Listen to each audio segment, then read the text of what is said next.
જય અંબે, જય હાટકેશ્વર. વિનોદભાઈ મહેતા, છેલ્લા 27 વર્ષથી એમને ઓળખું છું. વિનોદભાઈ મહેતાના જ્યારે મારા દીકરા દીકરીઓ નાના હતા ત્યારે અમે વિનોદભાઈના ઘરે પૂછવા જતા હતા. ત્યારે વિનોદભાઈ મહેતા નાના બાજોટ ઉપર અંબાજીની મૂર્તિ મૂકી અને આપણને સવાલના જવાબ આપતા હતા. કહેવાય છે ને કે માતાજીને પ્રગટ થવું હોય તો કોઈ નથી રોકી શકતું. એ અત્યારે આપણે બધા નજરે જોઈ શકીએ છીએ કે જુંડાલ ગામની અંદર ભવ્ય મંદિર, શિખરબંધ મંદિર વિનોદભાઈ મહેતાએ માતાજીની આજ્ઞાથી બનાવેલું છે. ત્યાં બધાના કામ સરસ થાય છે.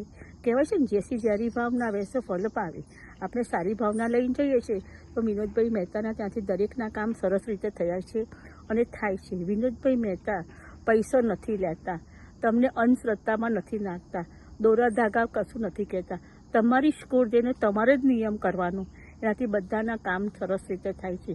2012ની અંદર મારા મિસ્ટર ભરતભાઈ સોની તબિયત બગડી ગઈ. મેં વિનોદભાઈ મહેતાને ફોન કર્યો, વિનોદભાઈ ભરતભાઈની તબિયત નથી સારી. તો વિનોદભાઈ કીધું કે ભરતભાઈની ઘરે સેવા કરો, તમે દવાખાને નહીં લઈ જતા. તો અમે વિનોદભાઈનું માન્યું નહીં, હોસ્પિટલમાં લઈ ગયા.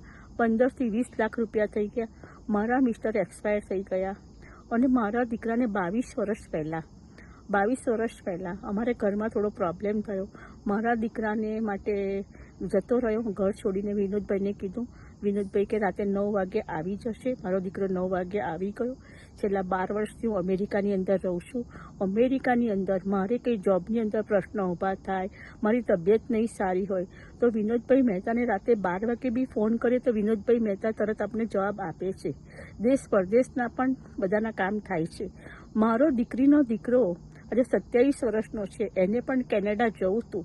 એને પણ વિનોદભાઈ મહેતાને પૂછ્યું. મારો દીકરીનો દીકરો અત્યારે કેનેડા છે, એને બી બહુ સારું છે. હું બહુ જ વર્ષોથી વિનોદભાઈ મહેતાને ઓળખું છું. જય અંબે, જય હાટકેશ્વર.